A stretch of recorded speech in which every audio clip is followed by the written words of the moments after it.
আমরা কিন্তু পেঁয়াজ ছাড়াও রান্না করি, অনেক তরকারি আছে যা পেঁয়াজ ছাড়াই করা হয়। তো বেগুন দিয়ে বেগুনি না খেয়ে আরো যে সবজি সহজলভ্য আছে সেটা দিয়ে খেলেই হয়, আমরা তাই খাই। মিষ্টি কুমড়া দিয়েও খুব ভালো বেগুনি না বানায়, মিষ্টি কুমড়া দিয়েও বেগুনি বানানো যায়, সেভাবে আমরা করি, সেভাবে করা যায়। অনেকেই কিন্তু মাংস খেতে চায় না, মাংসের পরিবর্তে এখন কাঁঠাল, এবং এই কাঁচা কাঁঠাল, এই কাঁঠালের কাবাব হয়, কাঁঠালের বার্গার হয়।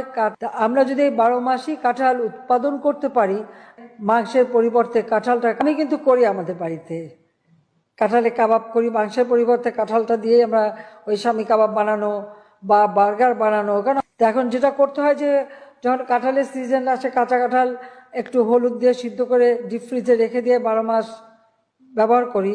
কাজে একটা জিনিস যেটাকে আমাদের জাতীয় ফল হিসেবে জাতির পিতা দিয়ে গেছে, কিন্তু কিছু ফেলা যায় না। বর্ষাকালে খুব স্বাভাবিক, বর্ষাকালে তো আর কাঁচা মরিচের খেতে কিন্তু কেউ মরিচ তুলতে যেতে পারে না।